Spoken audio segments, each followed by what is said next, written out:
when I did that first edit way back in 2005, I was fixing a typo. And it doesn't sound like much, but it wasn't an important article, and it changed the internet forever. It sounds a little absurd, but that is what Wikipedia does. Every time somebody edits an article, we change the internet forever. So we want you to see where we're coming from, but I'd like to know a little bit more about you guys. Does everybody know what Wikipedia is? Oh, yeah. Yeah.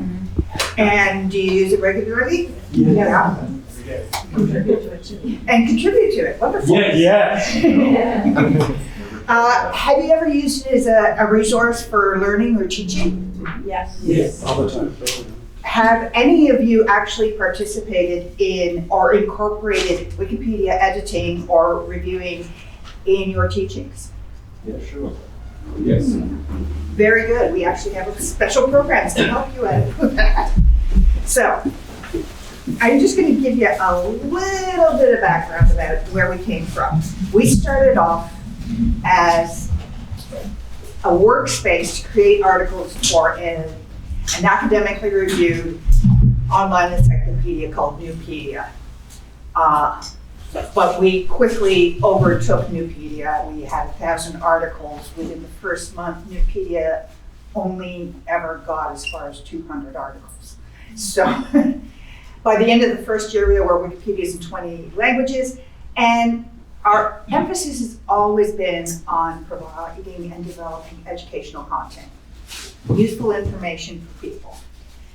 Today we have over 300 Wikipedias, and we have 62 million articles. It's huge. It's massive, and it's very difficult to get your head around that number.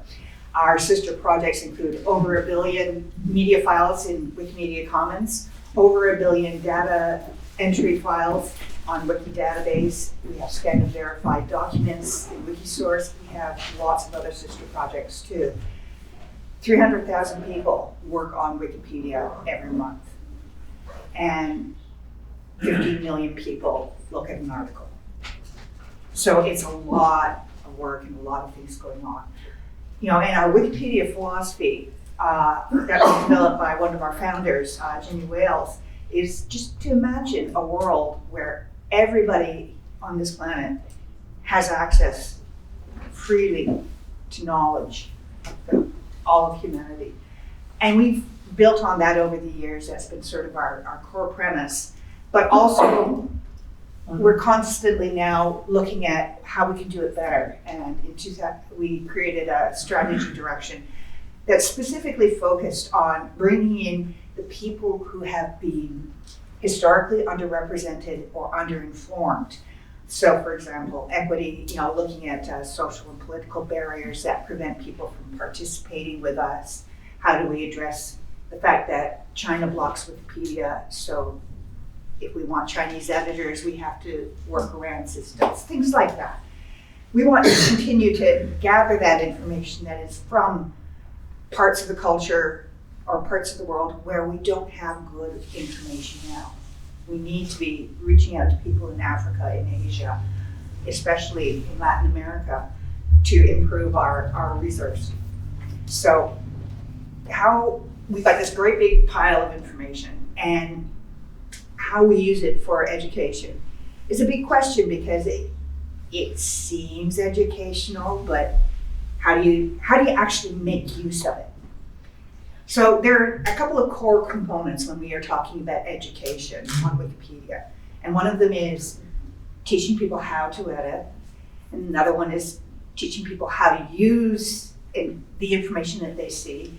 But when we're talking about editing, we're also talking about understanding how the internet works, how to do research, improving writing skills, media awareness, how do you choose the right images to go into the right article, and all of those sorts of things. So it's not as simple as, you know, fixing a typo anymore. We start off by recognizing local needs. We have a lot of projects in a lot of languages, as you can see. And here in Armenia, they started a pilot program back in 2012 to educate young people, primary and secondary school students. That was their entire focus. They developed education programs and trained the trainers for teachers throughout their system. And this project has expanded. Now, one of its main focuses has been to regather and reform a lot of the information that was lost during the Soviet era, where a lot of information was destroyed and a lot of cultural practices were gone. So they needed to rewrite a lot of this information and teach students how to gather that information and how to use it. This is an early class, and those students are now in university and using the skills that they learned way back in grades 3 and 4 and 5, or the Armenian equivalent of 3, 4, and 5, to leverage their studies in their post-secondary education. We do a lot of offline work for places where you can't guarantee having internet acceptance or availability. In some cases where they have no availability at all. This is a school in Ghana that you're seeing here in this picture. And the students here have what we call Kiwix. It's a special internet in a box, so to speak. It contains either sections of Wikipedia or the entire Wikipedia, and they can be Wikipedias in multiple languages. And it connects to their school computer, or it can connect directly to a laptop or something else. And it creates that resource center right within the school, because they may have a few computers, but they don't have a resource library. They don't have reference sources that other people will have. And those are really important things. And that can stand alone. It doesn't require an internet connection, which is incredibly expensive in Africa. You can't even imagine. And that's if you can find one. When my colleagues in Ghana were doing an installation in the school, sort of in the Muslim area of Ghana, they had to travel a long way to get to this school, and it literally did have no internet connection. When they went to call home, they were told to stand by this pole in the middle of the square at exactly a certain time and point their phones in a certain direction to catch the satellite to be able to call home. It is an idea that is inconceivable to most of us, but that's how they live their life there, and more power to them. So we use this an awful lot in Africa, in other areas where and the internet is very weak or very difficult, or where resources are extremely limited. So on QX, we can put things besides Wikipedia. We can put other open source data, information banks, things like that, and use that too. Doesn't have YouTube, doesn't have any social media, but it gets an awful lot of education across. Some of the studies that we're trying to do for that is to find out if, similar to libraries, we've known for years that just the existence of a library in a school or in a community increases literacy. So we want to see if the same thing will happen here. We're starting to gather our research data for that. We do a lot of offline support for medical professionals. And again, same challenges, internet connectivity, no reliable internet, in the middle of nowhere, very limited power resources in a lot of cases. And we have put our entire sections of medical information onto this internet in a box. It literally is called internet in a box. And you can see that it is about a quarter the size of a smartphone.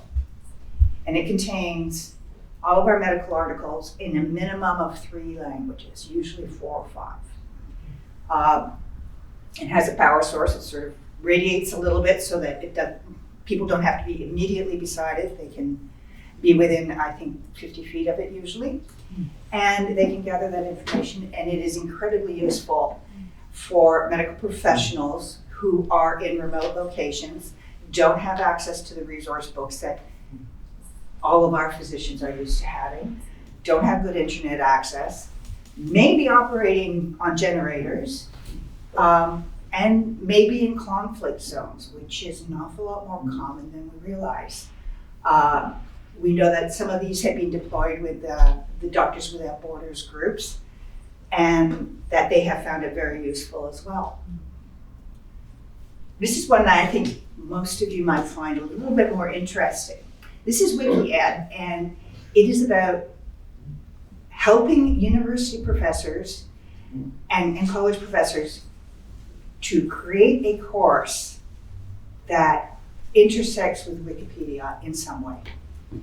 And this is really done a great job. You remember all of those things that we talked about that you learn when you are editing Wikipedia. They absolutely are the same issues that are going to happen for university students as well. This is focused on North America, and we have a sister project, or indirect connection, with a group called Wikimedia Education Foundation that provides this educational resource for professors and for students, where they literally will help professors build the courses. They have dashboards and everything else. And you go through, you create it for your students.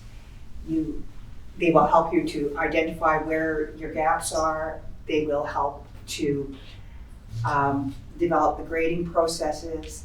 They will provide direct teaching to you and to your students, and create that sort of really helpful hand-holding that is so important in the beginning of learning a new skill. And you'd think that this is mostly like for technical stuff. Well, no. I made a list of some of the courses that have happened. Nature conservation in Czechoslovakia. Translating articles, regional planning and design, Latin American civilization and culture, physical organic chemistry, and of course, technical communication. We had to fit that in there somewhere. We've had very, very good results with this. About 9% of our new editors come from this program. A lot of the students will stay because they have seen that Wikipedia affects real life. They have personally gotten a reward by getting a grade in a program. They probably found it interesting. They've learned a whole new skill, and they have recognized, because it's part of the teaching, that when you make an edit, you change the world. The kid in Africa who is reading Wikipedia on a QX for Schools got it because somebody in North America wrote that article. And we have to keep that in mind all the time.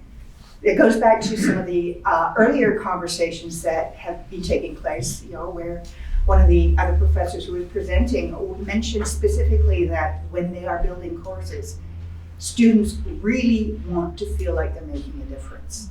And that definitely plays into that sort of mindset that is known to students. We also do a lot of work with preserving cultures and helping cultures to preserve themselves. I'm not even going to try and pronounce the name of that Wikipedia, which is embarrassing because somebody just pronounced it for me last weekend and I still didn't get it. This is an Indigenous community that lives in the central Quebec in Canada, and they actually have had some pretty good success in keeping their oral language going. Most of their community members, including young people, can still speak the language, but the young people are having a great deal of difficulty reading the language. So the elders reached out to Wikimedia Canada, which is one of our local chapters, and said, help. And they went up and they trained people on how to edit Wikipedia, helped them to develop the process, advocated for them within the entire Wikimedia movement to make sure that they had the resources that they needed to develop this. And these elders have now been writing an encyclopedia. And it's wonderful because they're focusing on what's most important to their culture. They're writing about trees and animals and plants and cultural touchstones that are important to them. There is no article about Taylor Swift in this encyclopedia, but they know what's important for them.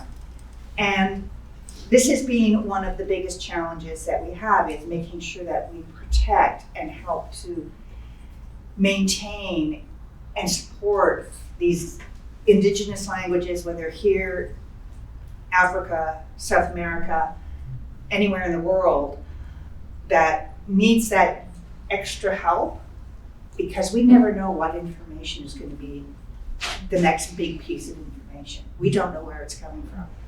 But a lot of the information that we have today started off with these groups. So we need to make sure that we keep that knowledge available, not just for them, but for all of us. We never know when we're going to need that information. So in the future, we're looking at continued expansion of these culturally appropriate local programs. We are really, really working hard to expand our offline footprints and our offline programs.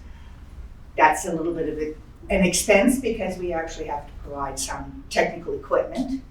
The actual provision of information and education on how to use these systems is usually provided by volunteers, but somebody's going to buy the equipment. So, we have some financial limitations there. We're looking at developing programs and content that support school curricula in various countries at both the local and the national levels, and making sure that, do we have the right articles that the people in your grade need when they are in grade 3 and when they are in grade 6? What do we need to do to create those articles? What do we need to do to support them? Because education is what we're all about. And translating articles from larger Wikipedias, English, French, German, Italian, Spanish, Cebuano, believe it or not, to smaller ones, and focusing on those scholarly topics and making sure that those articles are available for people all over the world. And we just keep continuing to experiment, see what works, see what doesn't work, and research on the results of everything that we're doing. So.